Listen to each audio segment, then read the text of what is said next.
నమస్కారం. ఈరోజు సుఖీభవలో క్యాన్సర్ రోగుల్లో నీరసం ఆయుర్వేద వైద్యం, ప్రోస్టేట్లో క్యాన్సర్ ముసలం ముందే గుర్తించేదెలా, ఎండల్లో చర్మానికి సన్స్క్రీన్ భరోసా, మందులతో సైనసైటిస్ తగ్గుతుందా, 25 ఏళ్లకే మోకాళ్ల నొప్పులా, ఇంకా హెల్త్ టిప్. ప్రమాదకరమైన క్యాన్సర్లకు చికిత్స తీసుకుంటున్న కాలంలో నీరసం అనేది ఒక పెద్ద సమస్యగా ఉంటుంది. కీమోథెరపీలో ఇచ్చే మందులు, ఆ మందులతో వచ్చే దుష్ఫలితాలు అన్ని కలగలిసి ఒంట్లోని శక్తిని అంతా తోడేస్తూ ఉంటాయి. ఇలాంటి పరిస్థితిలో ఓపలేని నీరసాన్ని అధిగమించేందుకు, తిరిగి శక్తిని పుంజుకునేందుకు ఆయుర్వేదం తనవైన కొన్ని ప్రత్యేక చికిత్సల్ని చెబుతుంది. క్యాన్సర్ రోగుల్లో నీరసాన్ని పారదోలే ఆయుర్వేద చికిత్సల గురించి ఇప్పుడు తెలుసుకుందాం.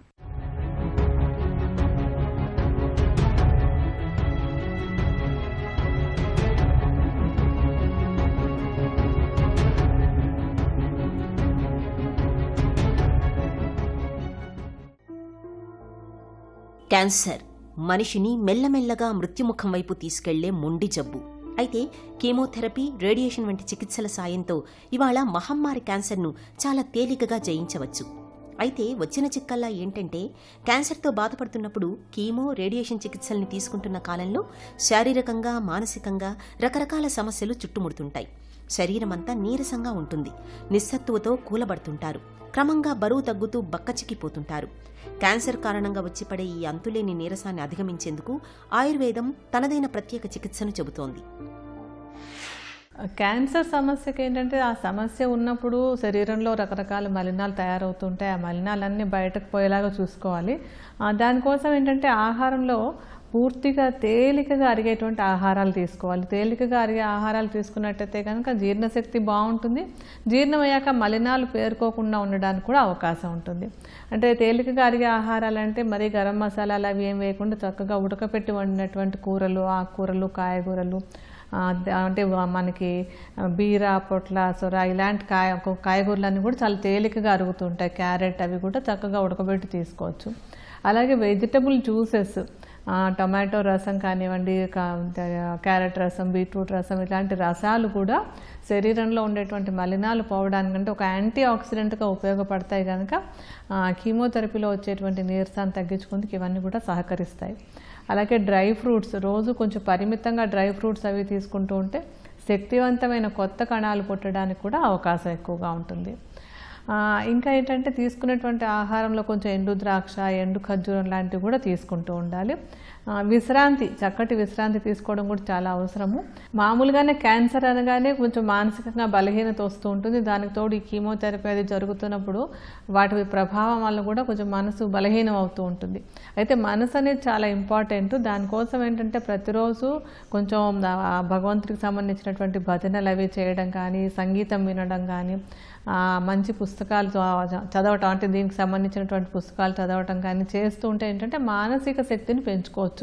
అనులోమ విలోమ ప్రాణాయామాన్ని, తర్వాత భ్రమరీ ప్రాణాయామాన్ని, రెండింటినీ కూడా ఓపిక ఉన్న ప్రతిసారి, అంటే రోజులో ఒక 2-3 సార్లు ప్రశాంతంగా కూర్చుని ప్రతిసారి కనీసం ఒక 10 ఊపిర్లు అలా తీసుకుంటూ ఉన్నట్టయితే కూడా మనసు కుదుట పడుతుంది. అలాగే దాంతోపాటుగా మనిషి శరీరంలో ఉన్నటువంటి శక్తి కూడా ఉత్తేజితం అవుతుంది. రక్తహీనత, షుగర్ జబ్బు, థైరాయిడ్ సమస్యలతో బాధపడుతున్నప్పుడు శరీరం నీరసించడం, నిస్సత్తువగా అనిపించడం మామూలే. ఇక శరీరంలో క్యాన్సర్ కణితులు ఉన్నప్పుడు నిత్యం నీరసమనేది ఒక ప్రధాన సమస్యగా మారుతుంది. శరీరంలోని శక్తినంతటినీ క్యాన్సర్ కణాలు ఎప్పటికప్పుడు లాగేస్తుంటాయి. ఆహారంలోని పోషక వనరులన్నింటినీ క్యాన్సర్ కణాలు తమ కోసం వాడేసుకుంటూ ఉంటాయి. ఇక చికిత్సలో భాగంగా కీమోథెరపీ, రేడియేషన్ తీసుకుంటున్నప్పుడు సహజంగానే ఆ మందుల తీవ్రతకు, రేడియేషన్ ప్రభావాలను తట్టుకునేందుకు శరీరం బాగా కష్టపడాల్సి వస్తుంది. దీంతో క్యాన్సర్ బాధితులకు నీరసం అనేది ఒక నిత్య సమస్యగా మారుతుంది. ఈ క్యాన్సర్ నీరసాన్ని అధిగమించేందుకు ఆయుర్వేదం తనవైన ప్రత్యేక పరిష్కారాల్ని చెబుతుంది. కీమోథెరపీలో ఉండేటువంటి నీరసాన్ని అనేది తగ్గించుకోవడానికి కొన్ని ఆయుర్వేద మూలికలు చిట్కాలుగా కూడా వాడుకుంటూ ఉండొచ్చు. అందులో అశ్వగంధ, శతావరి రెండు కూడా క్యాన్సర్లో ఉండేటువంటి సమస్యను తగ్గించడానికి, కొత్తవి మంచి హెల్దీ కణాలు పుట్టడానికి కూడా బాగా సహాయకంగా ఉంటాయి. వీటిని రసాయనాలు అంటాం. సో ఈ రసాయనాలు అనేటువంటివి క్యాన్సర్కి చాలా మంచి ఔషధంగా కూడా ఉపయోగపడతాయి అన్నమాట. అశ్వగంధ చూర్ణాన్ని ఒక 1/2 చెంచాడు, శతావరి చూర్ణాన్ని ఒక 1/2 చెంచాడు తీసుకుని కొంచెం గోరువెచ్చటి పాలల్లో కలుపుకొని పొద్దున ఒకసారి సాయంత్రం ఒకసారి 2 పూట్ల తీసుకుంటూ ఉన్నట్టయితే కనుక శరీరంలో ఉండేటువంటి మలినాలు పోయేలాగా ఒక యాంటీ ఆక్సిడెంట్లాను పనిచేస్తాయి. కొత్త కణాలు ఆరోగ్యంగా పుట్టడానికి కూడా ఈ 2 మూలికలు సహాయకంగా ఉంటాయి. అశ్వగంధ దానితో ఎస్టిమధును కూడా కలుపుకొని వాడుకోవచ్చు. 1/2 చెంచాడు అశ్వగంధ చూర్ణాన్ని, 1/2 చెంచాడు ఎస్టి చూర్ణాన్ని తీసుకుని దీంతో పాటుగా బిళ్ళగన్నేరు అనేటువంటిది కూడా క్యాన్సర్ వ్యాధి నిరోధకానికి ఉపయోగపడేటువంటి మూలిక. ఈ బిళ్ళగన్నేరు అనేది మనకు చాలా చోట్ల కనపడుతూ ఉంటుంది. ఆ ఆకుల్ని ఎండబెట్టి చూర్ణంలాగా చేసేసుకుని అంటే ఇప్పుడు 3 కలపాలన్నమాట. అశ్వగంధ, ఎస్టిమధు, బిళ్ళగన్నేరు. ఈ మూడింటిని ఎలాగంటే అశ్వగంధ ఒక 50 గ్రాముల చూర్ణం పెట్టుకుంటే ఎస్టిమధును ఒక 50 గ్రాములు తీసుకుని తర్వాత బిళ్ళగన్నేరు చూర్ణాన్ని ఒక 200 గ్రాముల పరిమాణంలో కలిపేసి ఉంచేసుకోవాలి. ఈ మిశ్రమాన్ని 1 చెంచా చొప్పున పొద్దున 1 చెంచాడు, సాయంత్రం 1 చెంచాడు కొద్దిగా తేనె కలుపుకొని రోజు తీసుకుంటూ ఉంటే కూడా ఇంతకీ ఈ కీమోథెరపీలో వచ్చేటువంటి నీరసం తగ్గడానికి, కొత్త కణాలు ఆరోగ్యంగా పుట్టడానికి కూడా ఈ మిశ్రమం ఉపయోగపడుతుంది. అలాగే ఇంకొకటి ఎండు ద్రాక్ష, ఎండు ఖర్జూరమును. ఈ 2 కూడా మంచి యాంటీ ఆక్సిడెంట్స్గా ఉపయోగపడతాయి. అలాగే ఈ కీమోథెరపీలో వచ్చేటువంటి నీరసం తగ్గడానికి కూడా చక్కగా ఉపయోగపడతాయి. ఎండు ద్రాక్ష ఒక 10 ఎండు ద్రాక్షలు, 2-3 ఎండు ఖర్జూరాలని నానబెట్టేసి గుజ్జులా చేసేసుకుని ఆ గుజ్జుని పాలల్లో కలిపేసుకోవాలి. అంటే గోరువెచ్చటి పాలు 1 కప్పుడు పాలు తీసుకుని ఈ నానబెట్టినటువంటి ఎండు ద్రాక్ష, ఎండు ఖర్జూరం గుజ్జుని పాలలో కలుపుకొని తాగాలన్నమాట. నిత్యం మనం ఉపయోగించే అనేక రకాల వంట దినుసులకు మన ఆరోగ్యాన్ని బాగు చేసే గుణం ఉంది.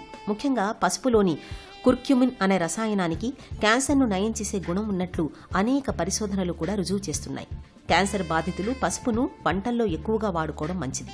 అలాగే దానిమ్మ, ద్రాక్ష, క్యారెట్, బీట్రూట్ వంటి దుంపకూరలు, కాలీఫ్లవర్, క్యాబేజీ వంటి వాటికి క్యాన్సర్ కణాలను నాశనం చేసే గుణం ఉంది. ఇలాంటి ఆహార పదార్థాల్ని రోజువారీ ఆహారంలో ఒక భాగంగా చేసుకోవాలి. నీరసం మరీ అధికంగా ఉన్నప్పుడు మంజిష్ట, అశ్వగంధ, నారసింహ రసాయనం, సుకుమార ఘృతం వంటి ప్రత్యేక ఔషధాలను సేవించాలని చెబుతుంది ఆయుర్వేదం. ఆయుర్వేద ఔషధాలు కూడా ఈ కీమోథెరపీలో సపోర్టివ్గా ఉండడానికి ఉపయోగపడేటువంటి చాలా చక్కటి ఔషధాలు ఉన్నాయి.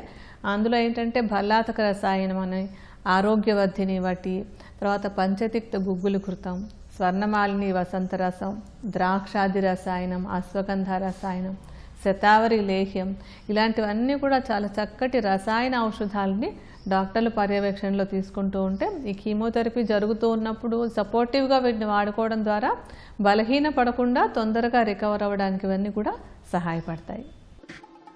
క్యాన్సర్కు చికిత్స తీసుకుంటున్న కాలంలో శారీరక బాధలతో పాటు మానసికంగా అంతులేని వేదన కనిపిస్తుంటుంది. తీవ్రమైన ఒత్తిడికి లోనవుతుంటారు. తరచూ డిప్రెషన్లోకి కూడా వెళ్తుంటారు. ఒత్తిడి, ఆందోళన, మానసిక వ్యాకులత ఇవన్నీ కూడా క్యాన్సర్ బాధల్ని మరింతగా పెంచేవే. వీటిని తట్టుకునేందుకు ప్రతినిత్యం యోగా, ధ్యానం, ప్రాణాయామం వంటి వాటిని సాధన చేయడాన్ని ఒక అలవాటుగా మార్చుకోవాలి. ఒకవైపు మందుల సాయం తీసుకుంటూనే ఇలా జీవనశైలిలోనూ ఆహార విహారాల్లోనూ తగిన జాగ్రత్తలు తీసుకోవడం ద్వారా క్యాన్సర్ బాధల్ని తేలికగా అధిగమించవచ్చు. తరచూ టాయిలెట్కి వెళ్లటం, రాత్రులు ఎక్కువసార్లు లేవాల్సి రావటం, మామూలుగా అయితే పెద్దగా కంగారు పడాల్సిన పని లేదు. కానీ ఒక వయసు వచ్చాక 50 ఏళ్లు పైబడ్డాక ఇలాంటి మూత్రగండాలు ఎదురవుతుంటే మాత్రం ఆలస్యం చేయకుండా వెంటనే డాక్టర్ని సంప్రదించాలి. ఎందుకంటే పదే మూత్రానికి వెళ్లాల్సి రావటం వెనుక ప్రోస్టేట్ గ్రంథిలో క్యాన్సర్ కారణంగా ఉండే అవకాశం ఉంది. PSA పరీక్ష సాయంతో ప్రోస్టేట్ క్యాన్సర్ను ఎలా ముందుగానే పసిగట్టవచ్చో ఇప్పుడు తెలుసుకుందాం.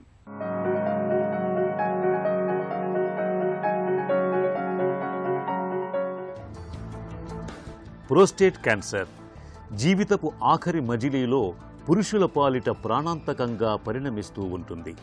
అయితే కొన్ని అనుమానిత లక్షణాలను గమనించటం ద్వారా ప్రోస్టేట్ క్యాన్సర్ను ముందుగానే పసిగట్టడం పెద్ద కష్టమేమీ కాదు. తరచూ మూత్రానికి వెళ్లాల్సి వస్తున్నప్పుడు, మూత్ర విసర్జనలో మంట, మూత్ర విసర్జనకు చాలాసేపు పట్టడం, రాత్రి వేళల్లో ఎక్కువసార్లు మూత్ర విసర్జనకు లేవాల్సి రావటం, ధార తగ్గటం, మలి వయసులో ఇవన్నీ ప్రోస్టేట్ గ్రంథిలో అనారోగ్యాన్ని పట్టి చెప్పే అనుమానిత లక్షణాలు.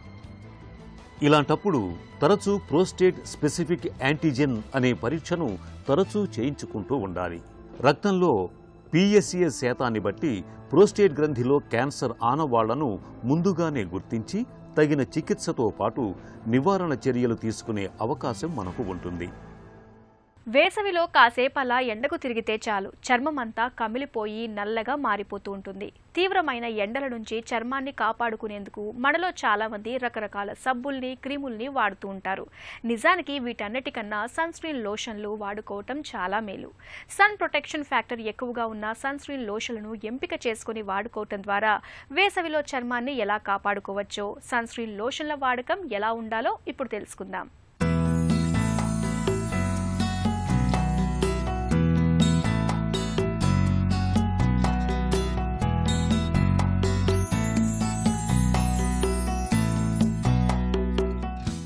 ఇప్పుడు వేసవికాలంలో సూర్యకాంతి చాలా ఎక్కువగా ఉంటుంది. అందువలన వేసవికాలంలో బయటికి పోయినప్పుడు తప్పనిసరిగా సూర్యకాంతి నుంచి మనం కాపాడుకోవాలి. ఇలా కాపాడుకోవడానికి చాలా రకాల పద్ధతులు ఉన్నాయి. కానీ మంచి పద్ధతి గొడుగు వాడుకోవటమే. అయితే ఒక్కోసారి అది వీలు కానప్పుడు సన్ స్క్రీన్ లోషన్స్ వాడుకోవాలి. ఈ సన్ స్క్రీన్ లోషన్స్లో కూడా చాలా రకాలు ఉంటాయి. ఫిజికల్ సన్ స్క్రీన్స్ అని, కెమికల్ సన్ స్క్రీన్స్ అని ఇలాంటివి ఉంటాయి. ముఖ్యంగా ఈ సన్ స్క్రీన్ లోషన్స్లో సన్ ప్రొటెక్టివ్ ఫ్యాక్టర్ అనేది ఉంటుంది. ఈ ఫ్యాక్టర్ వల్ల అది ఎంత ఎఫిషియెంట్గా చర్మం మీద సూర్యకాంతి యొక్క రియాక్షన్ లేకుండా పనిచేస్తుంది అనేది తెలుస్తుంది. అందువల్ల సన్ ప్రొటెక్టివ్ ఫ్యాక్టర్ కొంచెం ఎక్కువ ఉన్నదే వాడుకోవటం మంచిది. అంతేకాకుండా ఈ ఒకసారి సన్ స్క్రీన్ లోషన్ వాడితే అది 2 గంటలు 3 గంటలోనే వరకే పనిచేస్తుంటుంది. అందువల్ల ఎక్కువ టైం బయట ఉండాల్సి వచ్చినప్పుడు ఈ సన్ స్క్రీన్ లోషన్ కూడా ఎక్కువ సార్లు వాడుకోవటం మంచిది. అదే రకంగా కొంతమంది వేసవిలో స్విమ్మింగ్ వెళ్తూ ఉంటారు. ఈ స్విమ్మింగ్ పోయినప్పుడు కూడా ఆ స్విమ్మింగ్ చేస్తున్నప్పుడు కూడా దాని ముందు స్విమ్మింగ్ స్టార్ట్ చేసే ముందు ఈ సన్ స్క్రీన్ లోషన్ వాడుకోవాల్సి ఉంటుంది. అందువలన ఆ స్విమ్మింగ్ చేసేటప్పుడు సన్లైట్ పడి సన్ రియాక్షన్స్ లేకుండా కూడా ఉంటుంది. సో ఇలాంటి జాగ్రత్తలు తీసుకోవటం వల్ల ఈ చర్మాన్ని సన్లైట్ నుంచి కూడా కాపాడుకోవచ్చు. జలుబు చేయకపోయినా మనలో కొంతమందికి ఎప్పుడు ముక్కులో బిరడా పెట్టినట్టుగా ఉంటుంది. ముక్కును ముట్టుకుంటే నొప్పిగా ఉందని చెబుతూ ఉంటారు. ఇక తల కిందకు దించినప్పుడల్లా తలనొప్పితో పాటు కనుబొమ్మలు 2 జివ్వుమని లాగేస్తూ ఉంటాయి. ముక్కు నుంచి గొంతులోకి కఫమంతా జారుతున్నట్లుగా ఉంటుంది. ఈ రకమైన లక్షణాలు కనిపిస్తుంటే సైనసైటిస్గా అనుమానించాలి. రోజువారీ జీవితాన్ని దుర్భరంగా మార్చే సైనసైటిస్ గురించి ఇప్పుడు తెలుసుకుందాం. ఈ సైనస్ వ్యాధులు ఇవేం చేస్తాయి? ముక్కు లోపల నుంచి అనేక రంధ్రాలు, అంటే వంపుగా తిరిగిన మార్గాల ద్వారా కనెక్ట్ అయ్యి ముక్కులోకి డ్రైన్ అవుతూ ఉంటాయి. కొన్ని పరిస్థితుల్లో ఇవి మూసుకుపోతూ ఉంటాయి. ఈ మూసుకుపోవడానికి కారణాలు ఏంటంటే ముఖ్యంగా మనం ప్రధానంగా చెప్పుకోవాల్సింది ఎలర్జీ. ఈ ఎలర్జీ వలన వచ్చే అలర్జిక్ రైనైటిస్ ద్వారా వచ్చే సైనసైటిస్, దీని ద్వారా వచ్చే అలర్జిక్ పాలిప్స్, ఇవన్నీ కూడా ఒక రకమైన స్పెక్ట్రమ్ ఆఫ్ డిసీజ్ కింద మనం క్లాసిఫై చేస్తాం. దీన్నే క్రానిక్ రైనోసైనసైటిస్ కూడా అంటాం. ఒకప్పుడు ఇంతకుముందు అంతా కూడా మాకున్న కాన్సెప్ట్ ఎలా ఉండేదంటే ఈ పాలిప్స్ అన్ని ఏర్పడినట్టు వెంటనే ఆపరేషన్ చేయాలనుకునేవాళ్ళం. ఇప్పుడు అలాంటి పరిస్థితులు పూర్తిగా మారిపోయాయి. అంటే ఈ సైనసైటిస్కి, అలర్జిక్ రైనైటిస్ కూడా ఆపరేషన్ అనేది చివరి ప్రయత్నం. అది చివరిగా ఉంచుకోవాల్సిన అవసరం ఉంది. అంతేగాని వచ్చిన వెంటనే, కనపడిన వెంటనే ఆపరేషన్ గురించి ఎవరు కూడా డాక్టర్ని అడగకూడదు. డాక్టర్లు కూడా సజెస్ట్ చేసే అవకాశాలు తగ్గిపోయినాయి. ఇప్పుడున్న ప్రపంచవ్యాప్తంగా ఉన్న పరిణామాలు ఏంటంటే MMT అంటాం, మ్యాక్సిమం మెడికల్ థెరపీ. అంటే సొంతగా వైద్యాలు వాడకూడదు. ఇక్కడ కొన్ని రకాల అయిన కాంబినేషన్ మందులు వాడుతూ ఉంటాం. ఎలాంటి అంటే అలర్జీని పూర్తిగా తగ్గించడం కోసం ముఖ్యంగా ముందు చేయాల్సింది అంటే అలర్జిక్ అవాయిడెన్స్ అంటాం. అలర్జీ దేనివల్ల వస్తుందో గమనించి వాటికి దూరంగా ఉండటం ఫస్ట్ మంచి చక్కటి మార్గం. అలాగే శ్వాస సరిగ్గా ఉండటం కోసం కొంచెం వేడి నీటి ఆవిరి పట్టడం, ఇబ్బంది లేని వాసనలకు వాటికి దూరంగా ఉండటం చేయాలి. ఆ తర్వాత ఈ డాక్టర్ని సంప్రదిస్తే ఆయన ఇచ్చే మందులు, కొన్నిలో ముక్కులో వచ్చే స్ప్రేస్ వచ్చాయి, వాటిని స్టెరాయిడ్ స్ప్రేస్ అంటాం. వీటిని సూపర్విజన్లోనే వాడాలి, సొంతగా ఏది వాడకూడదు. ఈ స్ప్రేస్, కొన్ని రకాల మందులు కూడా ఈ 6 నెలల నుంచి 9 నెలలు వాడటం ద్వారా ఈ పాలిప్స్ అనేవి పూర్తిగా కరిగిపోతూ ఉన్నాయి. సైనిక సంబంధించిన ఇబ్బందులు కూడా పూర్తిగా తగ్గుతూ ఉన్నాయి. నివారణ మార్గాలే చాలా ముఖ్యమైనవి. చక్కటి పరిశుభ్రమైన నీటిని ఎక్కువ తీసుకోవడం ద్వారా, అలాగే ఇంకోటి ముక్కుకు సంబంధించి, శ్వాసకు సంబంధించి ప్రాణాయామ. ఈ ప్రాణాయామం అనేది ఎన్నో రకాలుగా ఉపయుక్తమైంది. మనసు ఆందోళన తగ్గించడమే కాకుండా శరీరంలో ఆక్సిజన్ స్థాయిని పెంచడం వలన కూడా ఈ ముఖ్యంగా ప్రధానంగా శ్వాసకు సంబంధించిన అలర్జీలు, ఈ ఇన్ఫెక్షన్ల బారిన పడకుండా కూడా కాపాడుతుంది. కాబట్టి నిరంతరం మనం ఏదో ఒక వ్యాయామాన్ని చేస్తూ దాన్ని ప్రాణాయామంలో భాగంగా మార్చుకొని సరైన ఆహార అలవాట్లు మార్చుకొని ఈ సైనస్ వ్యాధులను జయించే అవకాశం ఉంది. వయసు పైబడుతున్న కొద్దీ మోకీళ్లలో గుజ్జు తగ్గిపోవటం, ఆపై కీళ్లు అరిగిపోయి నొప్పులు బాధించడం మనలో చాలా మందికి అనుభవమే. అయితే వయసుతో నిమిత్తం లేకుండా చిన్న వయసులోనే మోకాళ్లలో నొప్పులు మొదలైతే అంతకు మించిన దురవస్థ మరొకటి ఉండదు. అధిక బరువు కావచ్చు, మోకాళ్లను అతిగా ఉపయోగించడం వల్ల కావచ్చు, ఆటలు ఆడుతున్నప్పుడు ప్రమాదాల్లో మోకీళ్లకు గాయాలు కావటం వల్ల కావచ్చు. ఇవాళ మనలో చాలా మందికి చిన్న వయసులోనే మోకాళ్లలో నొప్పులు పెద్ద సమస్యగా మారుతున్నాయి. ఈ నేపథ్యంలో చిన్న వయసులో కనిపించే మోకాళ్ల నొప్పులకు మన ముందున్న పరిష్కార మార్గాల గురించి డాక్టర్ని అడిగి ఇప్పుడు తెలుసుకుందాం.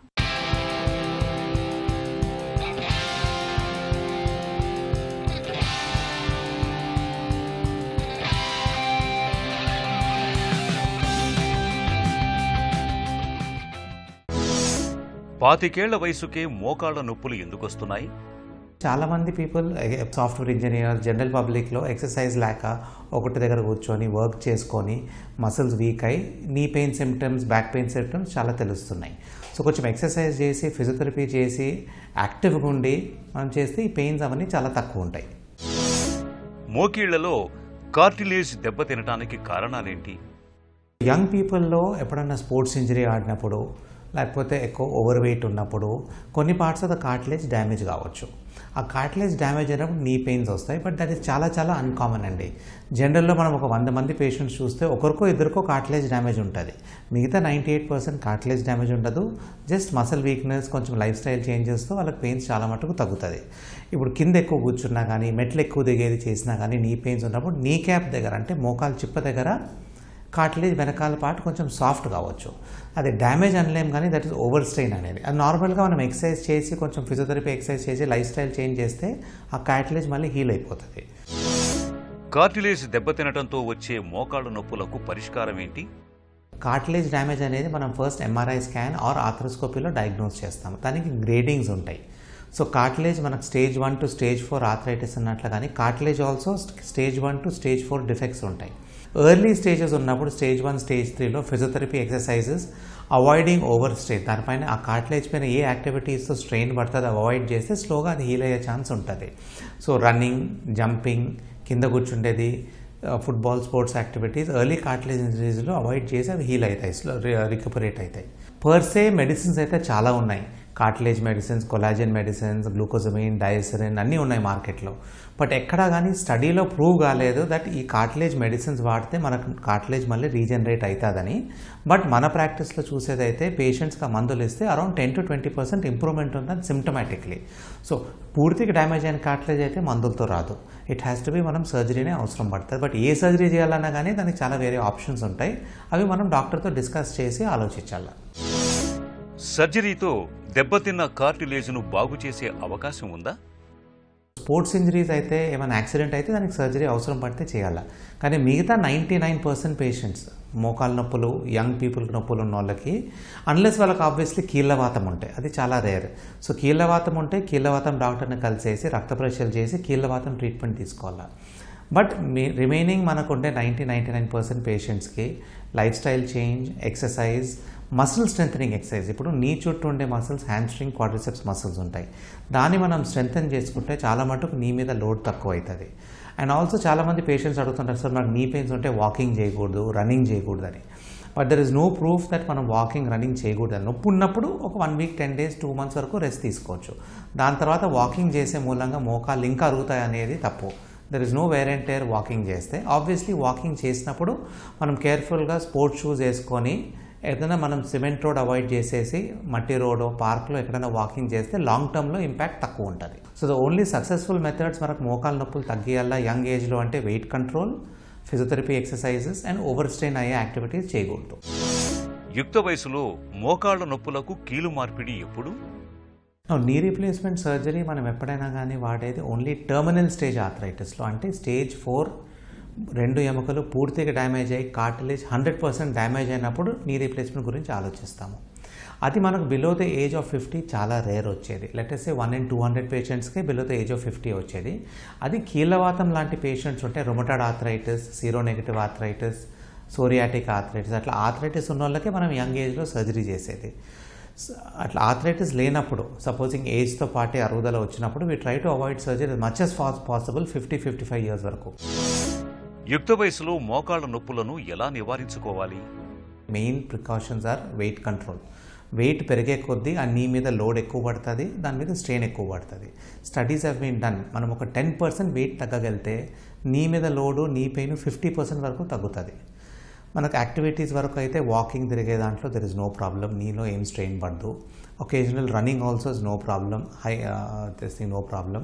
ఓన్లీ మనం మెట్లెక్కి దిగేది, కింద కూర్చుండేది, ఇండియన్ టాయిలెట్స్ వాడితే నీ పైన కొంచెం స్ట్రెయిన్ ఎక్కువ పడుతుంది. యాక్టివిటీ తగ్గించుకోవాలా, ఫిజియోథెరపిస్ట్ని కలిసి నీ స్ట్రెంథనింగ్ ఎక్సర్సైజెస్, జిమ్కి పోయినా హ్యామ్స్ట్రింగ్, క్వాడ్రిసెప్స్ ఎక్సర్సైజెస్ చేసుకోవాలా. ఇవన్నీ చేసుకుంటే చాలా మటుకు ఈ నీ పెయిన్స్ వరకు మనం కంట్రోల్ చేసుకోవచ్చు. ఎంఆర్ఐ లాంటి టెస్ట్ కానీ చాలా అన్కామన్, అన్లెస్ స్పోర్ట్స్ ఇంజరీ అయితే. బరువును అదుపులో ఉంచుకోవటం, మోకిళ్లలో గుజ్జును పెంచే మందుల్ని వాడుకోవటం, మరీ అవసరమైతే ఆర్థోస్కోపీ పద్ధతిలో చిన్నపాటి సర్జరీ చేయించుకోవటం ద్వారా నడి వయసులో మోకాళ్ల నొప్పుల్ని ఎలా అదుపులో ఉంచుకోవచ్చో తెలుసుకున్నాం కదా. ఇక ఈరోజు కార్యక్రమాన్ని ముగించే ముందు ఆంధ్ర హాస్పిటల్ సమర్పించే ఒక చిన్న చిట్కా మీకోసం. ఎండవేడిని తట్టుకునేందుకు వేసవి కాలంలో వదులుగా ఉండే తెలుపు రంగు కాటన్ దుస్తుల్ని ధరించండి. తెలుపు రంగు సూర్యకాంతిని ఎక్కువగా శోషించుకోకుండా పరావర్తనం చేస్తుంది. దీంతో చర్మంపై ఎండవేడి ప్రభావం తక్కువగా ఉంటుంది. సుఖీభవ కార్యక్రమానికి సంబంధించిన మీ విలువైన సూచనలు, సలహాలని వెంటనే మాకు రాయండి. మా చిరునామా Sukhibhava, ETV, Ramoji film city, Hyderabad 501-512 లేదా sukhibhava@etv.co.in కు మెయిల్ చేయండి.